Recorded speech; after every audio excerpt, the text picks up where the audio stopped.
Je suis né quand les villages étaient des familles, quand on ne fermait pas les portes à clé parce qu'on savait que derrière, il y avait quelqu'un, quand le pain se partageait, quand les mains se tendaient sans qu'on doive les demander. Puis les siècles ont passé. Les humains ont construit des murs plus solides et des cœurs plus isolés. Ils ont appris à sourire en disant « ça va », même quand tout s'écroule. Ils ont appris à vivre entourés, mais seuls. Et j'ai vu apparaître une douleur nouvelle, celle de mourir de honte, pas de faim. Lui s'appelait Victor. Je l'ai connu enfant, sans savoir que son histoire viendrait un jour frapper si fort mes racines. Victor n'était pas un enfant fragile. Il était discret, le genre d'enfant qu'on oublie de remarquer parce qu'il ne fait pas de bruit. Il venait parfois sous mes branches avec son grand-père, un homme à la peau brune, au rire rare, mais vrai. Le grand-père lui disait « Regarde cet arbre, il a vu passer des centaines de vies. Il en a vu des drames, et pourtant il tient. » Victor regardait mes branches comme si elles détenaient un secret. Son grand-père ajoutait « Quand tu as mal, viens ici, parle, même si c'est juste au vent, ça soulage. » Victor hochait la tête. Il a grandi, il est parti faire sa vie ailleurs, comme beaucoup. Il a travaillé dans une entreprise où les néons éclairent trop blanc, où les jours se ressemblent, où les sourires sont des obligations. Il s'est marié. Il a eu une fille. Pendant quelques années, il est revenu parfois au village, avec la petite sur les épaules. Et je l'ai vu sourire, vraiment. Puis la vie a recommencé son travail de fissure. Il y a eu la fatigue, la routine, les disputes, l'argent, les exigences. Et un jour, un soir sans éclat, sa femme est partie. Pas une scène, pas une explosion, juste une phrase. Je n'y arrive plus. Elle est partie avec la petite. Victor est resté dans un appartement trop grand pour un homme seul. Au début, il a essayé. Il faisait des efforts. Il appelait. Il proposait. Mais il avait ce défaut que beaucoup d'hommes portent comme une armure. Il ne savait pas dire qu'il avait mal. Il disait « d'accord ». Il disait « ça va ». Il disait « je comprends ». Et la douleur, comme l'eau, a trouvé un chemin dans les fissures. Les mois ont passé. Victor a commencé à s'isoler. Au travail, il faisait le strict nécessaire. Le soir, il mangeait debout. Parfois, il ne mangeait pas. Son téléphone vibrait. Messages d'amis, de collègues. Il répondait plus tard, puis plus jamais. Les humains croient qu'ils disparaissent d'un coup. En réalité, ils s'effacent lentement. Et ce lent effacement, personne ne le remarque, jusqu'au jour où il est complet. Victor est revenu au village 1 an après la séparation. Il disait que c'était pour se reposer. En vérité, il était venu parce qu'il n'avait plus de force. Il a récupéré la vieille maison de son grand-père, celle qui sentait le bois, la poussière et les souvenirs. Il a fermé les volets, il a débranché la sonnette, il a rangé sa vie dans des cartons, et il s'est installé dans une routine de survie. Se lever, boire un café, regarder le mur, faire semblant d'être occupé, attendre que la journée passe. Les voisins ont demandé des nouvelles au début. « Ça va, Victor ?» Il répondait « Oui, je me repose. » Puis il ne sortait plus. Et les voisins, comme souvent, ont fini par conclure « il veut être tranquille ». Ils ont respecté, et c'est là que le drame se prépare toujours, quand on confond solitude choisie et solitude subie. Victor venait parfois jusqu'à moi, tard le soir. Il s'asseyait sur la vieille souche à côté. Il ne parlait pas. Il fixait mes racines, comme si elles pouvaient lui apprendre à s'accrocher. Une nuit, il a murmuré « J'ai perdu ma fille, pas parce qu'elle est morte, mais parce que je suis devenu un père du week-end, un père du téléphone, un père du quand je peux. » Sa voix tremblait, et je ne sais même pas si elle pense encore à moi. Le vent a bougé mes feuilles. Je sais, moi, que les enfants pensent. Ils pensent beaucoup. Ils ne savent juste pas toujours comment le dire. Victor a continué. « J'ai fait ce que je pouvais, mais je crois que je pouvais plus que ça. Je crois que j'ai juste lâché. » Il s'est tu, puis il a dit la phrase que je redoute toujours d'entendre. « Je suis fatigué. » Les humains disent ça souvent, mais certains « je suis fatigué » ne parlent pas de sommeil. Ils parlent de renoncement. L'hiver est arrivé, le froid s'est installé dans les pierres, et Victor a cessé de venir sous mes branches, pendant plusieurs semaines. La maison au volet fermé est restée silencieuse.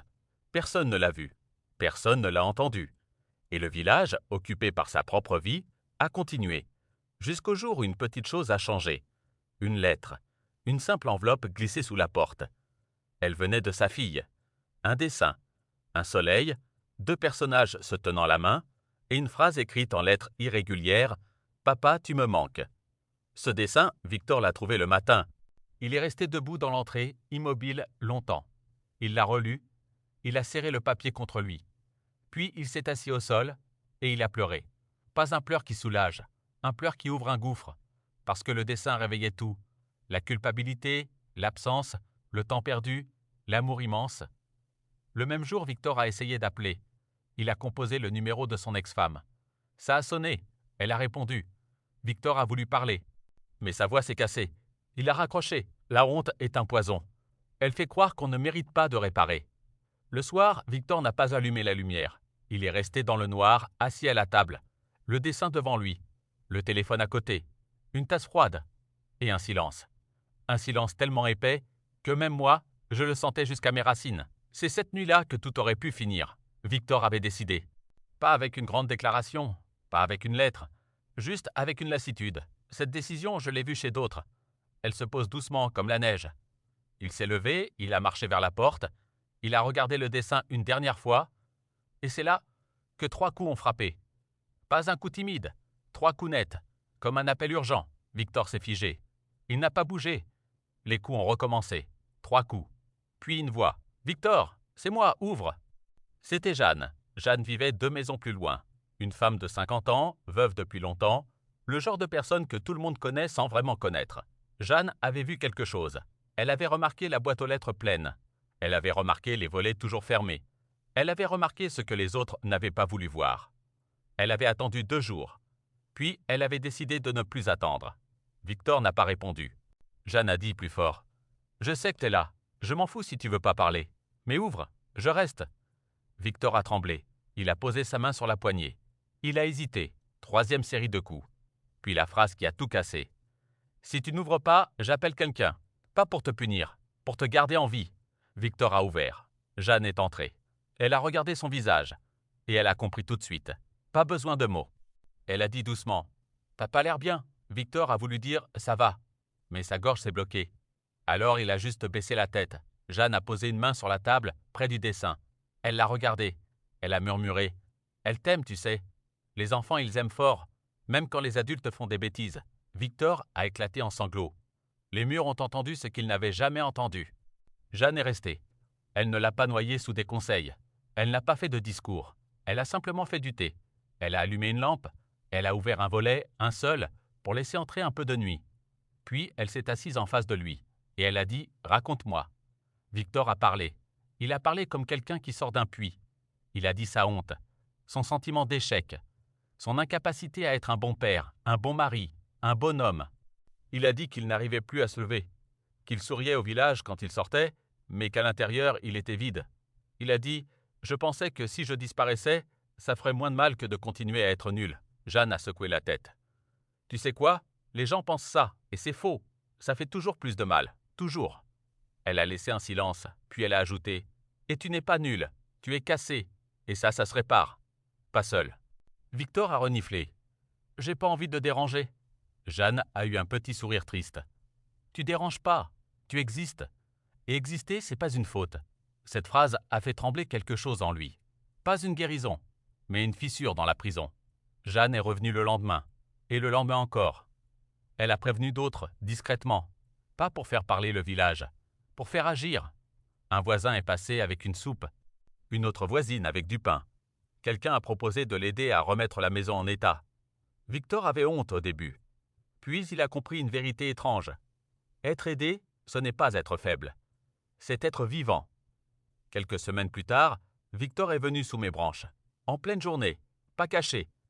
Il s'est assis contre mon tronc et il a respiré longtemps, comme s'il redécouvrait l'air. Jeanne est arrivée après lui. Elle s'est assise à côté, sans parler.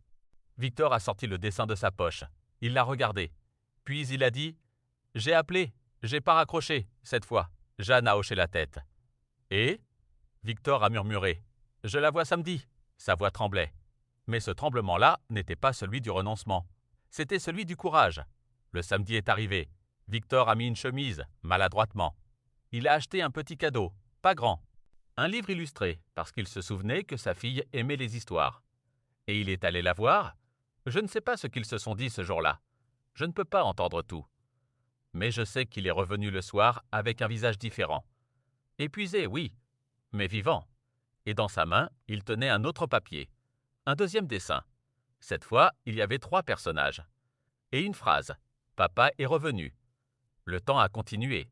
Victor n'a pas redevenu heureux du jour au lendemain. Il y a eu des rechutes, des jours gris, des moments de panique, mais il avait quelque chose de nouveau, une porte ouverte, au sens propre et au sens intérieur. Jeanne a continué à frapper parfois. Pas 3 coups cette fois. Un coup léger, comme un rappel. Je suis là. Et c'est ça la réparation. Pas effacer la douleur, pas prétendre que tout va bien.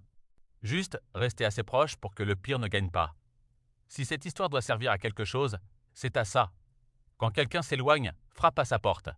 Pas pour imposer, pour vérifier qu'il respire encore. Et toi, si un jour tu te retrouves derrière une porte fermée, rappelle-toi, il n'y a pas de honte à ouvrir. Il n'y a que du courage. Hier, j'ai gardé cette histoire dans mes racines. Aujourd'hui, je te l'ai confiée. Et demain, si tu reviens près de moi, je te raconterai encore un souvenir, parce qu'il suffit parfois de 3 coups à une porte pour changer une vie.